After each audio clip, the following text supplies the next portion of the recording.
Bapak Surgawi, terima kasih kalau hari ini kami semua diberikan kesaksian, pujian yang begitu memberikan kepada kami inspirasi, menyegarkan. Kami bersyukur tempat ini kami boleh menikmati suasana yang indah, kami boleh tertawa, kami boleh disegarkan. Dan biarlah kami juga mendengar firman-Mu supaya kami juga bisa belajar lebih banyak lagi. Terima kasih Bapak, dalam nama Tuhan Yesus kami berdoa. Amin. Ya. Tema yang diminta oleh Pak Hendra yaitu sampai tua tetap sehat dan bugar. Saya senang sekali lihat Pak Alex Kandau, ya, beliau tetap sehat, bisa menikmati hidup, ya. Dan buat saya ini adalah model, ya, prototipe, ya. Sehat, bisa menikmati hidup, dan yang lebih daripada itu ya bisa makan yang enak, ya. Banyak orang udah tua makanya udah susah kan, tapi inilah yang menjadi model kita, ya, bahwa kita harus sehat, ya, tetap bisa melayani. Dan tapi udah jarang main golf lagi ya, masih oh, jarang. Oh no. Oke. Baik. Sehat, ya. Untuk bisa sehat ternyata ada dua unsur, dasar firman-Nya, yang kedua kehidupan kita sehari-hari, ya. Nah, saya pakai dasar firman dulu, ya. Dasar firman Tuhan yang membuat kita akan tetap sehat sampai akhir, ya. Kita semua tahu 1 Tes 5 ayat 23, ya. Itu dasar sehat kita. Ya, coba kita buka 1 Tesalonika 5 ayat 23. Semoga Allah damai sejahtera menguduskan kamu seluruhnya, dan semoga apa? Roh, jiwa dan tubuhmu terpelihara sempurna dengan tidak bercacat sampai kapan? Sampai pada kedatangan Tuhan Yesus. Jadi artinya gini, kalau saya sekarang di sini posisinya, lalu Tuhan Yesus datang 10 tahun lagi, berarti 10 tahun lagi saya tetap apa? Roh, jiwa, tubuh saya tetap terpelihara sempurna dengan tak bercacat. Tapi Tuhan bilang nggak jadi 10 tahun lagi, 20 tahun lagi. Berarti dari saat sekarang ke 20 tahun lagi saya mesti tetap apa? Roh, jiwa, tubuh saya terpelihara sempurna. Nah, kalau tidak ada firman kita nggak bisa membuktikan. Masalahnya gini, dunia mengatakan bahwa hidup ini muter, dan ada hamba Tuhan mengatakan demikian hidup kita, kadang-kadang di bawah, kadang-kadang di atas. Nah, hati-hati dengar khotbah seperti itu. Kelihatannya sih humanis, masuk akal, tapi nggak cocok sama firman Tuhan. Tuhan mengatakan kita harus tetap naik, harus tetap sehat, nggak naik turun. Nah, banyak orang punya konsepnya nggak sesuai firman Tuhan. Jadi jangan percaya orang mengatakan besok-besok kita di bawah, besok-besok di atas. Itu hanya mengajarkan jangan sombong. Kadang-kadang kita ada bisa kurang baik, kurang beruntung, tapi tetap aja kita punya prinsip kita akan tetap naik. Ini kan ayat pertama tadi kan, Allah damai sejahtera menguduskan kamu seluruhnya, semoga roh, jiwa dan tubuhmu terpelihara sempurna dengan bercatat pada kedatangan Yesus. Nah, pertanyaannya nanti, misalnya ini kejadiannya tahun 1800 atau 1700, orang bilang, waduh, kalau Tuhan datang 100 tahun lagi saya masih hidup nggak? Itu kan pertanyaannya. Jawabnya gini, yang penting kan kalau ketemu Tuhan Yesus kita tetap sehat. Artinya gini, kalaupun saya harus mati, saya mati dalam keadaan roh, jiwa, tubuh saya terpelihara sempurna. Karena itu jangan mati karena apa, Pak Vincent? Jangan mati karena sakit. Yang kedua, jangan mati karena kecelakaan. Yang ketiga, jangan mati karena bunuh diri. Betul. Jadi matilah karena ini beliau baru dengar kemarin. Matilah karena Pak Vincent. Bukan. Apa? Bukan. Matilah kalau tugas sudah selesai. Iya. Jadi nggak boleh mati. Karena gini, Sekarang kan ada GPS Pak Dali ya. GPS itu kan kalau kita mau kemana-mana pakai global positioning system kan. Kita mungkin ikutin gitu. Banyak orang nanti kalau mati, dia baru tahu GPS-nya salah. Artinya arah hidupnya salah. Kan banyak orang target hidupnya kaya gitu kan. Bernama ya, wah sehat, apalagi wah, populer, makmur ya. Hati-hati loh. Itu GPS yang gak sesuai. GPS yang benar adalah kita diciptakan untuk menyelesaikan tugas kita. Dan tugas kita itu adalah satu tempat yang tinggi. Nah kalau kita naik ke tempat itu gak ada raksasa, turun lagi. Kenapa? Karena salah gunung. Gunung yang kita mesti naik pasti banyak tantangan. Dan kita semua mesti tahu gunung kita. Gak boleh berhenti. Coba kita lihat dulu. Yosua 14 coba. Ayat 10 dan 11. 10 dulu. Jadi sekarang sesungguhnya Tuhan telah memelihara hidupku seperti yang dijanjikannya. Kini sudah 45 tahun lamanya sejak diucapkan Tuhan firman itu pada Musa, dan selama itu orang Israel mengembara di padang gurun. Jadi sekarang telah berumur 85 tahun aku hari ini. Jadi kekuatannya sama katanya. Ya, 45 tahun. Jadi dia dengar 40 tahun janji itu bahwa mereka mesti masuk tangan. 85 tahun tetap kekuatannya sama. Nah, ayat 11 dengar nih, keren nih. Tiap kita mesti tahu gunung kita apa. Ayat 11. Oh, masih ini. Pada waktu itu aku masih sama kuat seperti pada waktu disuruh Musa. Ini namanya reverse aging. Jadi umurnya nggak makin tua, tetap kuat. Ya, memang ini seperti ini model yang mesti kita lihat. Jadi jangan terlalu dengerin gini. Dulu kita ompong makin besar, makin tumbuh gigi, nanti lengkap, nanti hilang satu-satu lagi, ompong lagi. Saya sih nggak mau. Saya mau tetap punya gigi sampai mati. Ya. Tapi kalau kata misal ompong ya silakan diambil aja ompongnya. Saya lahir bego nggak tahu apa-apa, baik kan? Lama-lama pinter jadi profesor, akhirnya makin lupa-lupa pikun bego lagi. Saya nggak mau. Saya mau tetap berhikmat sampai akhir. Ya mesti gitu. Ya apalagi saya mau kuat, sehat, lahir nggak punya apa-apa. Akhirnya belajar, sekolah, bisa punya apa-apa. Karena pikun lupa-lupa akhirnya nggak dipegang duit gitu ya. Jadi nggak enak hidup gitu kan. Banyak orang karena salah mengambil ayat, mengambil contoh dunia ini bulat, dia pikir begitulah dunia. Tidak, kita akan tetap naik kok, dibilang gitu. Tapi ini dulu deh. Pada waktu ini aku masih sama kuat seperti waktu aku disuruh Musa. Seperti kekuatanku pada waktu itu, demikian kekuatanmu sekarang untuk berperang dan keluar masuk. Untuk berperang dan keluar masuk. Jadi harus ada sesuatu yang mesti kita capai. Baru boleh mati kalau tugasnya selesai. Nah, ayat 12. Ayat 12. Ya, oleh sebab itu berikanlah kepadaku pegunungan. Mana gunung kita? Yang harus kita daki. Terlalu banyak orang Kristen selamat. Tapi banyak yang ditewaskan di padang gurun, artinya nggak pernah masuk ke masa depan. Karena untuk masuk mencapai masa depan tuh berat. Untuk mencapai puncak tuh nggak gampang. Minimal ada berapa tantangan? 4 tantangan untuk mencapai puncak. Ini dia tantangannya. Oleh sebab itu berikan padaku pegunungan yang dijanjikan Tuhan pada waktu itu. Sebab engkau sendiri mendengar pada waktu itu bahwa di sana ada orang enak. Orang enak itu raksasa. Sedangkan yang dihadapi oleh Kaleb ini bukan saja enak, tapi Kiryat Arba. Yang paling besar dari orang enak. Yang kedua apa? Dan kota-kota yang besar dan berkubu.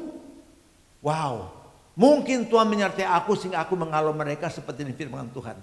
Tapi dia percaya kenapa? Dia pertama dikatakan oleh sebab itu berikan padaku pegunungan yang dijanjikan Tuhan. Jadi kita semua mesti tahu gunung kita itu apa. Karena itu saya katakan tadi kepada Pak Vincent, jadi mati kalau apa? Kalau setelah menyelesaikan tugas, udah mencapai puncak gunung kita. Karena sebelum kita menguasai itu, kita belum menyelesaikan tugas kita. Kita ini bukan orang yang just to survive. Tapi kita diciptakan to conquer, untuk berkuasa. Jadi sampai hari ini kalau kita nggak menguasai apa-apa, ada yang nggak beres sama kita.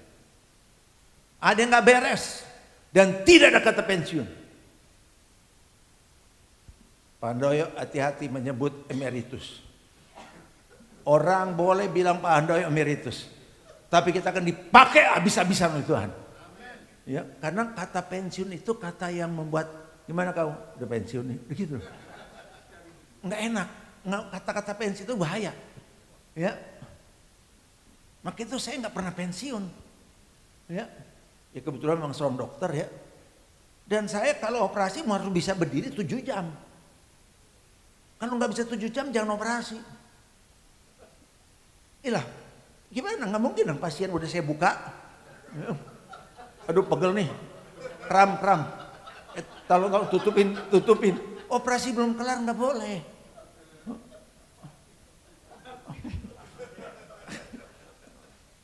Ya jadi memang begitu hidup ini. Nah karena itu jagalah tubuh kita dengan sehat. Iya, maka itu pegang ayat tadi, roh, jiwa, tubuhmu terpelihara sempurna dengan tak bercacat. Jadi nggak bisa kita loyo lemah-lemah, mau berperang kita bilang. Ada satu perjuangan mesti naik gunung lagi. Naik gunung udah susah, di atasnya siapa? Ada kota yang besar. Ya kalau sekarang mungkin metropolitan ya. Penduduknya banyak kan, udah gitu berkubu lagi. Aduh susahnya.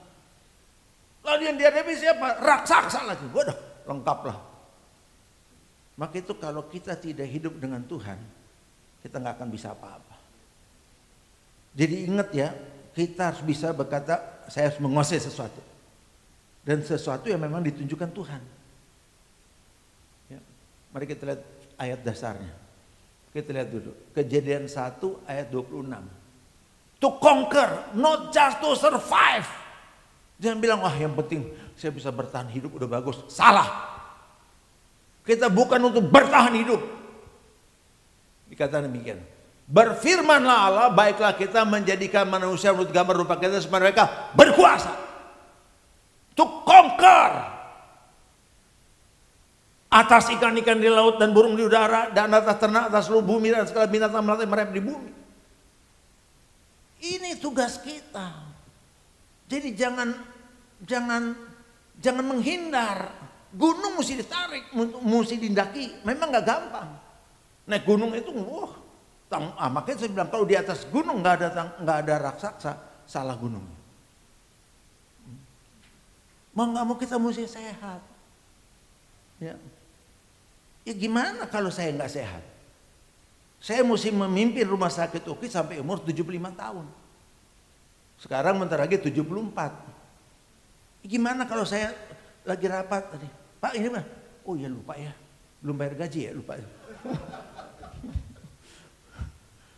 Kita mesti atur segala sesuatu. Dari pagi saya datang, untuk hari ini saya udah bilang izin. Ya, nanti pulangnya udah agak gelap baru pulang. Ya. Belum lagi nyambung sama Zoom dan sebagainya kan biasa gitulah. Maka itu pagi saya itu 4:30, 4:45, 4:45 sudah mulai buka Zoom untuk doa pagi. Nah gimana kalau kita nggak sehat? Maka itu saya sampaikan pada kita artinya sehat sampai tua tidak mengalami penyakit degeneratif. Saya fokus ke degeneratif apa? Degeneratif artinya menurun. Bahkan saya satu hari bilang, saya kayaknya ini anak-anak kita tambah gede, di gereja tuh tambah tinggi-tinggi atau saya makin pendek. Atau memang lah nggak apa-apa kalau makin pendek. Jemaat saya marah. Nggak boleh gitu kata ngomong. Oh iya maaf salah. Normal kan makin pendek kan? Degeneratif kan? Ternyata nggak perlu. Caranya apa? Di rumah saya ada pipa. Saya gantungkan begini. Ternyata apa? Nggak jadi pendek loh. Iya benar. kita nggak jadi pendek. Bahkan nggak ada namanya sakit pinggang. Saraf kejepit nggak jadi. Gini aja nih kan. Lihat, ini satu pelajaran nih. Kalau kita banyak masalah sakit pinggang sakit, gini aja.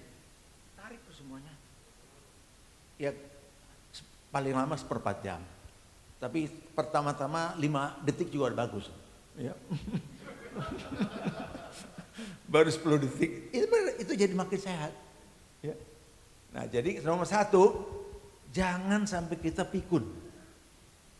Saya terpaksa saya mesti pakai omongan Pak Mahathir Muhammad. Sebenarnya enggak, kita mesti ambil contoh dari kita dong ya. Tapi nggak apa-apa lah. Dia katakan begini, saya belajar kedokteran di Inggris katanya.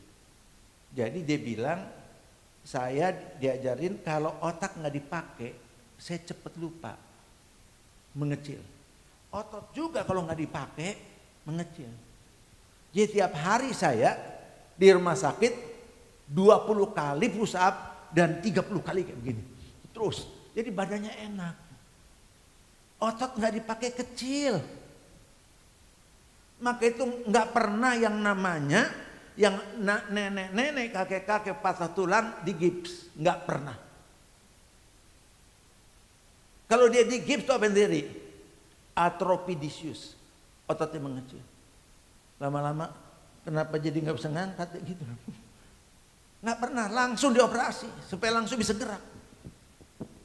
Kenapa banyak orang osteoporosis? Yang nggak ada tekanan.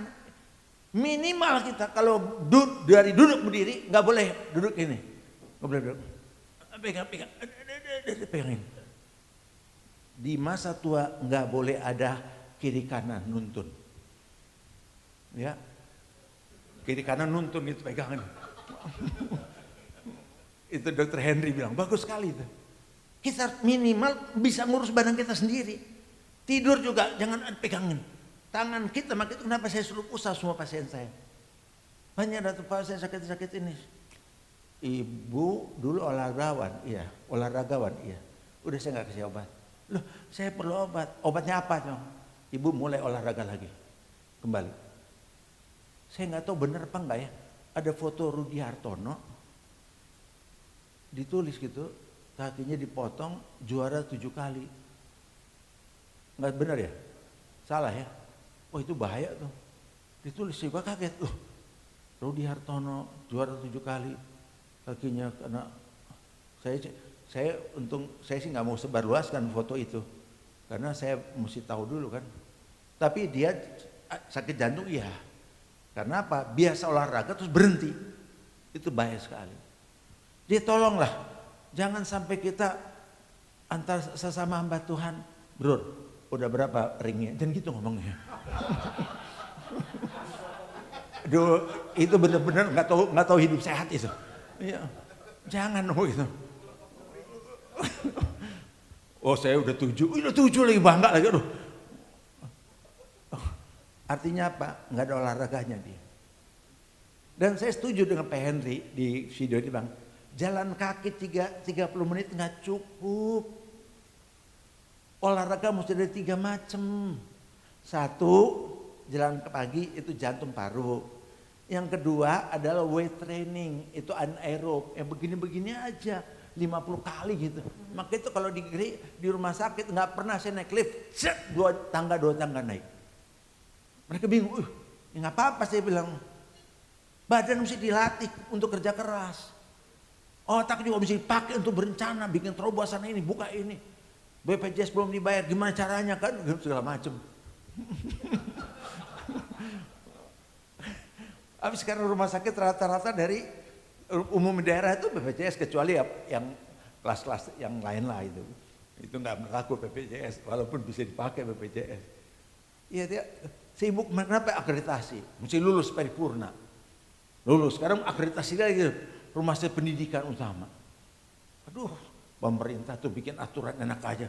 Kita udah ngebut-ngebut ngebikin tiba-tiba diundur. Kapan berlakunya? Nanti bulan Juni 2025. Ih bilangnya dari dulu gitu. Kayak gitu loh pemerintah. Tapi kita mesti ikutin terus. Kadang-kadang nggak bisa. Apalagi waktu masa COVID. Ring pak, oksigen habis. Hah? Saya ingat di satu rumah sakit di Mojokerto, oksigen habis, mati semua pasien dalam. Terus ditelepon lagi, Pak, cik ini juga minta oksigen kita, perlu nggak? Kasih 10. Tiba-tiba telepon bagian, udah kasih? Belum, kita juga kekurangan. Hah, udah. Oksigen itu mati hidup orang. Benar, kalau udah COVID itu nggak ada oksigen mati. Nggak bisa tidur kita, ngeri bener tuh. Nah jadi maksud saya nomor 1, jangan Alzheimer. Alzheimer karena otak nggak pernah dipakai. Jangan ada kata pensiun pada kita. Tetap harus mikir terus. Pikirin pelayanan, pikirin firman Tuhan, pikirin segala sesuatu yang baik untuk kita kerjakan. Tapi arahnya benar, gunung kita. Yang kedua, kenapa orang suka bergerak? Parkinson. Ya, itu tolong dijauhkan dari kita. Tetap mikir, tetap berencana, bagus nanti otak jalan. Jangan dipikir, jangan suka ngomong gini. Dulu waktu saya masih muda itu orang tua ngomongnya. Sekarang gimana 5 tahun ke depan lagi mesti ngomong gitu. Jangan bilang kita boleh tua tapi pikirannya tetap 5 tahun ke depan dong. Ya kalau enggak ya sudah tua, udah waktunya lah. Waktu apa? Tugas belum selesai. Kita berani mati, tugas kita belum selesai, habis dimarahin. Keluarkan ayatnya. Pengkhotbah 7 ayat 17. Ayat 17.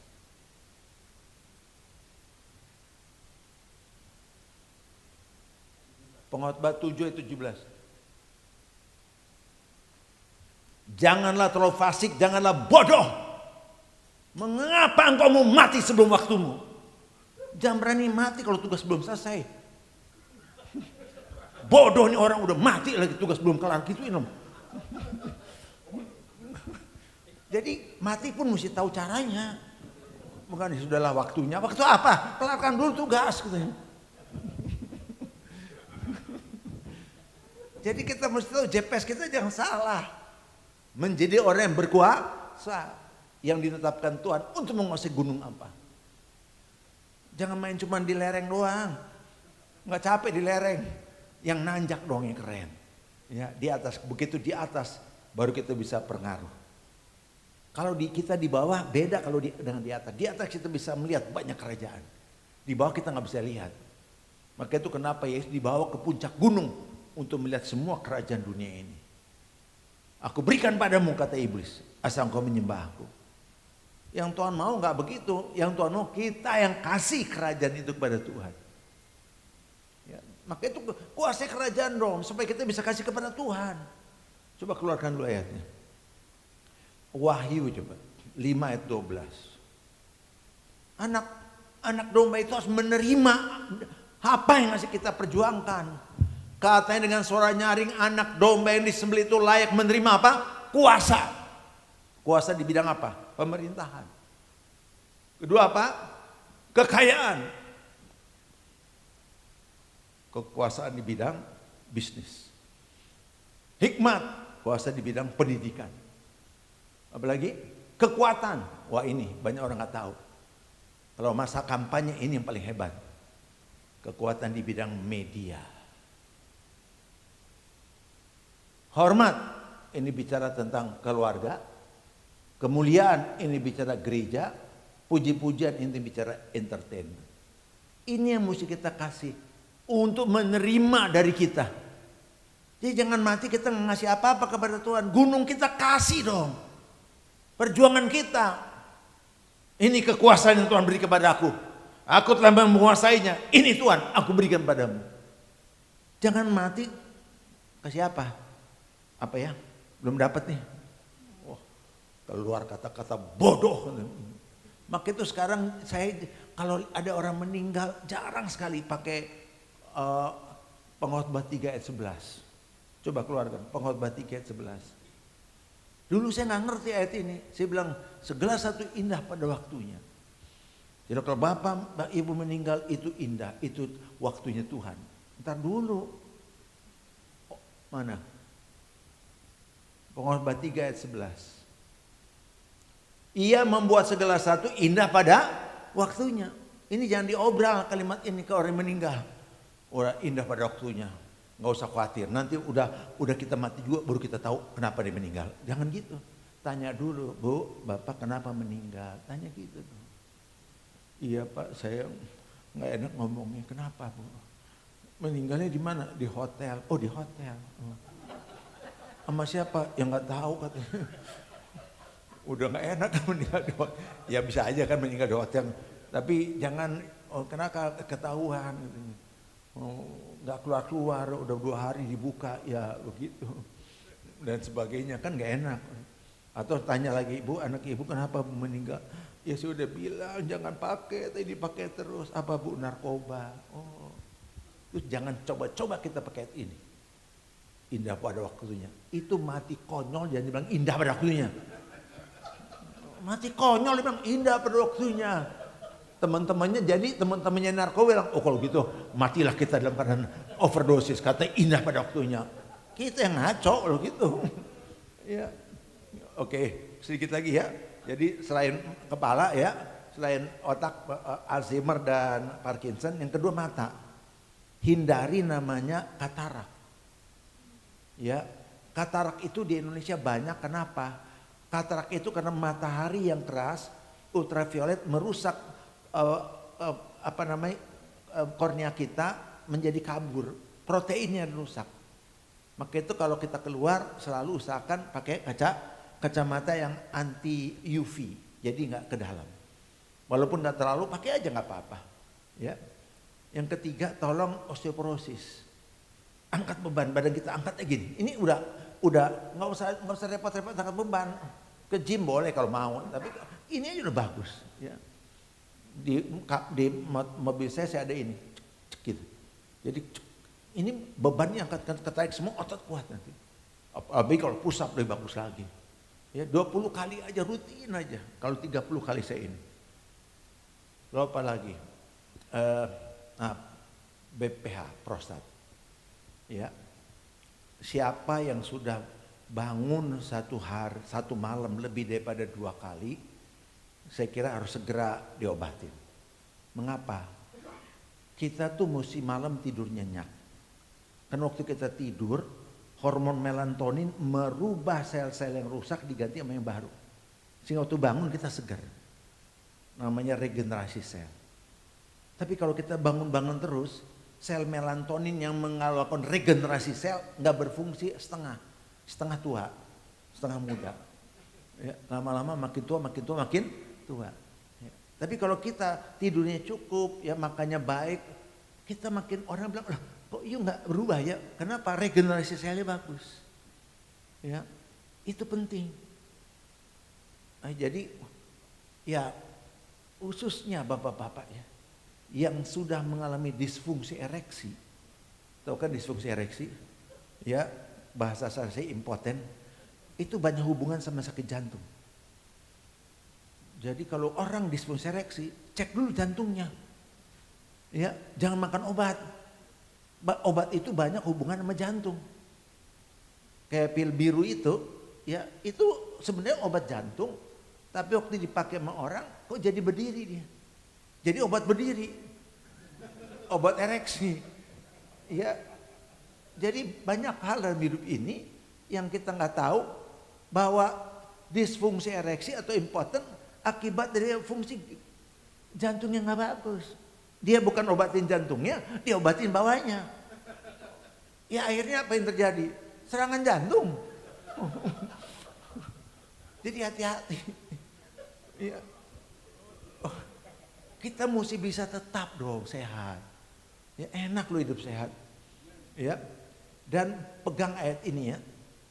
Pegang ayat ini. Coba keluar Ulangan 34 ayat 7.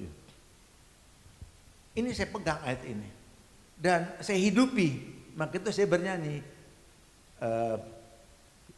hidupku menggenapi firman-Mu. Nah ini kan firmannya, kita genapi. Ya. Musa berumur 120 tahun ketika mati, matanya belum kabur. Sejak saya mengaminkan ini 20 tahun lalu, benar mata saya. Jadi firman sama kesehatan ada hubungannya. Lihat jauh saya bagus, lihat dekat saya baik. Karena hidupi ayat ini, matanya belum kabur dan kekuatannya belum hilang. Karena itu tolong dalam hidup ini jangan pernah kita mengutuki diri kita. Caranya apa? sorry, saya udah lupa ini biasa maklum udah tua, nggak boleh ngomong gitu. Itu mengutuki diri sendiri. Saya udah suka lupa nih, jangan gitu, kita akan cerdas terus, ikat terus. Kalau enggak gimana saya ingat ayat-ayat begini? Karena kata-kata, juga jangan hati-hati dengan nyanyian, kita kan tetap kuat kan? Iya, tadi udah tahu nih. Coba nyanyikan hidup ini, mana ayat keduanya? Ku tak berdaya lagi katanya. Hidupku selagi aku masih kuat. Terus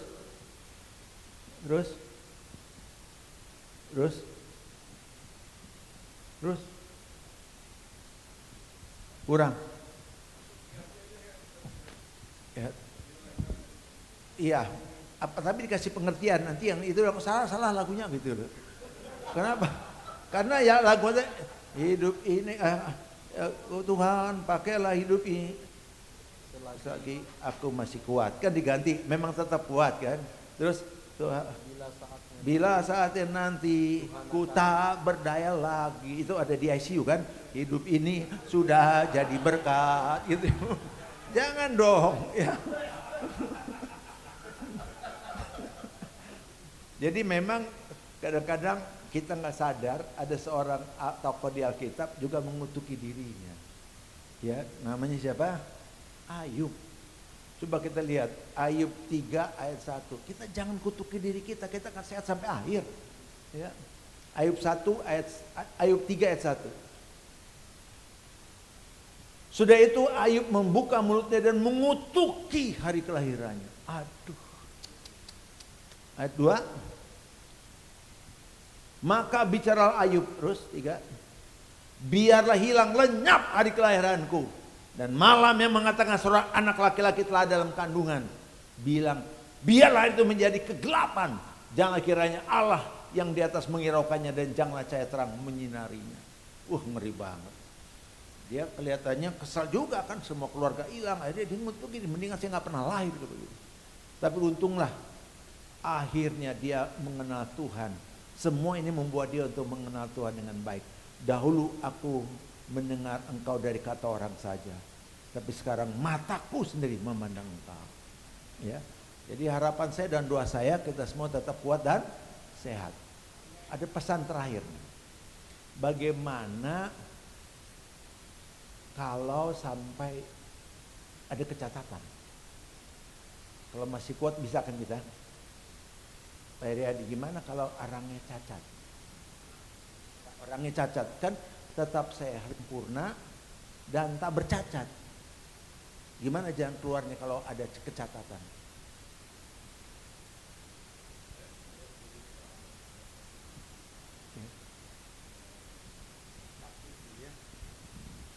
Yang ya sepantaran gitu lah, sakit, yang tadi Bapak bilang juga Alzheimer, demensia. Saya kasihan lihat dia Pak, dan juga bukan dia aja, kasihan terhadap keluarganya. Jadi pertanyaannya tadi apa Pak?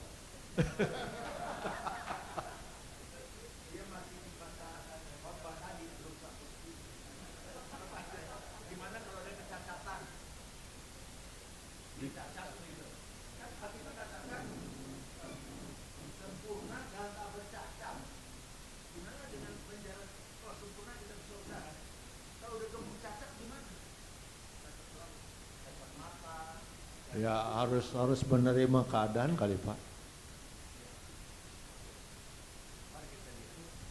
Iya, jadi gini, ada dua cara kalau kita cacat. Yang pertama, jujisik, nggak punya kaki, nggak punya tangan. Ibu Tuhan, berikan saya mujizat untuk ada kaki dan tangan. Tapi nggak dijawab juga. Akhirnya dia bikin topik.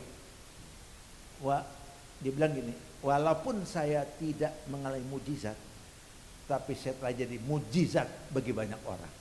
Nah, itu jalan keluar pertama. Tapi jalan kedua itu juga kalau kita baca bukunya Smith Wigglesworth. Satu hari dia berjalan, ada seorang hamba Tuhan ketemu dia, kakinya nggak ada satu, bawahnya nggak ada. Terus dia bilang, Tuhan akan kasih kamu kaki yang baru. Dia bilang, ini orang sih memang suka bangkitkan orang mati, tapi kaki baru kan belum tentu kan, begitu. Malamnya Tuhan ngomong, dengarkan apa yang dikatakan hambaku. Dia kaget. Waduh, pagi-pagi dia langsung ke tukang sepatu, belum buka, dia nunggu, tangki semangat. Begitu buka bilang, saya beli sepatu. Sepatu yang mana? Waktu pegawai toko lihat, oh maaf Pak, kita nggak bikin yang gitu. Nggak, saya minta sepatu. Ukuran berapa? Yang 42, yang hitam. Oh, dipikir buat orang lain, dikasih. Dipakai yang kanan, yang masih sepatu, yang pakai kiri. Begitu dia masukin, keluar lu kaki baru. Sampai orang kaget. Nah, gimana sekarang kalau cacat? Sebenarnya kitalah yang menjadi jawabannya. Dalam mulut kita ini ada kuasa aliran kehidupan. Karena itu Tuhan katakan yang buta melihat, itu kan cacatnya. Yang tuli mendengar, itu kecacatan. Berarti kitalah diberikan wewenang oleh Tuhan untuk melakukan penanganan kecacatan. Yang ketiga sekali jawab Tuhan. Kalau dia nggak ada yang mendoakan, dia bisa minta kepada Roh Kudus. Ya Roh Kudus, sempurnakan tubuh saya yang rusak. Mari kita lihat ayatnya. Roma 8 ayat 11. Tapi ini aja cuplikan dulu ya. Ada jalan keluar jadi. Dalam Tuhan selalu ada jalan keluar. Ini dia. Dan jika roh dia, ini bicara Roh Kudus ya, yang telah membangkitkan Yesus dari orang mati, diam dalam kamu, jadi Roh Kudus tinggal dalam kita, maka Roh Kudus, yaitu Ia yang membangkitkan Kristus Yesus dari orang mati, akan menghidupkan juga tubuhmu yang fana. Jadi apa yang terjadi? Tubuh kita ini bukan dibangkitkan, hidup menghidupkan kembali tubuh kita yang fana, Roh Kudus. Terus oleh rohnya yang diam dalam kamu. Jadi Roh Kudus itu bukan membuat kita masuk era roh ya, lahir baru, dimensi roh, buah roh, karunia roh, bukan itu saja. Tapi dia juga bisa memberikan pada kita kemampuan untuk menghidupkan sel-sel kita yang fana, yang rusak. Jadi mari kita lihat banyak kelebihan-kelebihan yang belum dibungkakan, tapi harus kita tahu jalan-jalan roh itu kemana. Supaya kita ngerti, kalau gitu masih banyak ya yang saya bisa alami. Ya. Penutup saya kasih kesaksian. Satu hari saya dari UKI dikirim ke Belanda untuk sekolah, untuk ambil urologi. Sebenarnya saya rada antara pergi apa enggak, karena di Jakarta tuh masih banyak pelayanan, saya senang gitu pelayanan. Tapi karena disuruh sekolah, ya saya sekolah. Sampai ke Belanda, suasana dingin. Lalu yang saya nggak enak kenapa? Masa saya hamba Tuhan datang ke rumah sakit Vrije Universiteit, itu dibilang Royani sudah lihat kota Amsterdam belum? Kita jalan-jalan, ditunjukin gedung-gedung, tiba-tiba dibawa ke pantai. Ya, saya pakai jas kan ke pantai, panas banget nih kok ke pantai. Ada apa ke pantai? Lihatlah Scheveningen,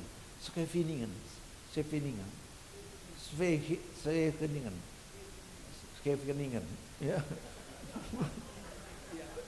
Emang gak gampang ngomong Belanda. Scheveningen, ya. Di situ lihat, loh, dikasih lihat perempuan-perempuan tidur nggak pakai baju, kebuka aja semuanya, ya. Ya, baru saya tahu Bali suka-suka ikut gitu gayanya kan. Terus saya lihat kenapa dibawa ke tempat ini, saya bilang aneh juga. Lalu saya ketemu lagi ada orang gereja, guru sekolah minggu. Apa kabar? Ajak dong jalan-jalan yuk kita melihat. Oh ya Pak Aryadi, yuk jalan-jalan ya.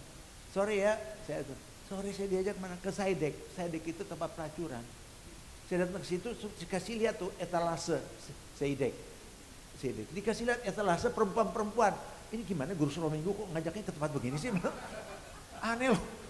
Jadi ternyata nilai di luar negeri itu jadi berubah. Bahkan waktu saya mulai bikin persekutuan, saya ditelepon pendeta, Pak Ruyandi, tolong kalau khotbah jangan terlalu keras. Sudah bagus yang Salmon Leven ikut beribadah. Jangan dikhotbahkan, nanti mereka nggak datang lagi. Terus saya bilang, Pak, saya sih begini Pak ya, lebih baik dianya yang nggak keluar daripada Yesusnya keluar. Saya bilang gitu. Iya, Kalau kita nggak berani ngomongin kebenaran, Yesusnya yang keluar. Kita mesti bikin orang berdosa di gereja itu bertobat atau nggak betah gitu. Jangan berdosa nggak dia apa-apain kok. Maka itu kalau nah jadi gini, yang terakhir nih, kan kita nggak boleh undur persekutuan kita kan. Nah seperti ini bagus nih, kita tetap di cas gitu kan. Nah sampai di Belanda saya bingung, saya mau ikut gereja Belanda, kondisinya aduh sepi, ini gimana nih? Kok beda sama Jakarta? Saya cari yang semangat. Masuk gereja Pentakosta. Ngomongnya apa sih? Cepat banget. Aduh nggak cocok juga nih. Cari bahasa Indonesia. Dapat. Bahasa Indonesia lumayan deh. Akhir kita bahasa Indonesia. Sampai di situ apa yang terjadi? Saya lihat, aduh puji Tuhan ya. Suasananya saya senang sini. Saya sampai minggu depan ya. Sampai minggu depan. Nggak ada kita. Loh, ini bukan gereja, bukan, ini PRT. Jadi apa? Ya sebulan sekali. Sebulan sekali. Waduh. Jadi minggu depan saya kemana? Saya bilang, waduh. Kalau gitu persekutuan rumah tangganya deh. Persekutuan rumah tangga. Saya tanya bulan Juli. Kapan biar kami ikut? Begini. Tanya begini. Kita kapan rumah tangga ya? Bulan Januari. Januari, Februari, Maret, April, Mei, Juni nggak ada lagi. Ampun, saya salah jalan. Terus saya ingat kalau gitu kita mesti bikin api unggun. Ya kalau kita nggak di api unggun kan kita bisa jadi dingin kan? Bikin api unggun, saya bilang. Saya datang ke rumah pendeta yang udah emeritus sudah. Saya datang, Pak Pendeta, gimana kalau kita bikin persekutuan? Royandi, ini bukan Indonesia, ini Belanda. Ngomongnya loyo kan. Senin, Selasa, Rabu, Kamis, Jumat kita nih kerja. Cuman Sabtu kita nggak ada pembantu, bayar saya rumah, nyuci, ngepel semuanya. Oh ya, Minggu pun baru kita bisa ke gereja. Jadi jangan mimpi-mimpi dari persekutuan. Saya diam, gimana ya? Boleh nggak saya pakai firman Tuhan? Ada anak-anak yang saya sampaikan firman Tuhan. Sampai firman Tuhan, apa yang terjadi? Tiba-tiba bilang, kapan lagi Pak? Loh, katanya nggak ada waktu. Minggu depan bisa nggak lagi? Akhirnya Senin di Amsterdam, Rebo di Rotterdam, Selasa di Rotterdam, di Delft, di Papendrecht, dan sampai di Den Haag. Semua hari penuh kebaktian. Amin. Ya. Jadi pakailah aliran air hidup yang mengalir dalam diri kita. Kan ini kan zaman Roh Kudus. Ya. Mari saya akhiri dengan penutup ini ayat ini. Coba kita buka Yohanes 7 ayat 37-38. Kita baca sama-sama. Ya. Dan pada hari terakhir, yaitu pada puncak perayaan itu, Yesus berdiri dan berseru, barang siapa haus, baiklah datang padaku dan minum. Terus 38. Barang siapa percaya padaku seperti dikata oleh kitab suci, dari dalam hatinya akan mengalir apa? Aliran-aliran air hidup. Bahkan kita katakan dalam kitab Yeskel, apapun yang dikerjakan menghasilkan kehidupan. Jadi kita nggak usah takut. Kehidupan yang kita tawarkan. Makanya itu jangan pernah kata-kata negatif atau kata-kata kutuk dalam hidup kita. Bertentangan dengan prinsip hidup ini. Mari kita berdoa. Bapak, kami bersyukur untuk Full Gospel Businessman Tomang chapter ini. Kami percaya Tuhan, di sini banyak dilahirkan orang-orang yang luar biasa. Orang-orang yang hebat. Biarlah mereka sekarang mempunyai visi yang semakin jelas. Mereka menguasai gunung mereka. Dan mereka tidak akan berhenti sampai gunung mereka dikuasai. Karena mereka harus mengembalikan kekuasaan itu kepada Tuhan Yesus yang berhak menerima segalanya. Kami berdoa Tuhan, yang sakit-sakit Tuhan pulihkan. Yang lemah Tuhan berikan kekuatan. Yang putus asa berikan jalan keluar. Sehingga tidak ada kata menyerah pada orang percaya. Karena dalam hidup ini selalu ada jalan keluar. Terima kasih, kami berdoa untuk Pak Dali sebagai National Presiden. Kami berdoa untuk semua jajarannya dan semua orang-orang di lingkar bawahnya. Kami percaya Tuhan, mereka melakukan pekerjaan yang luar biasa di tempat ini.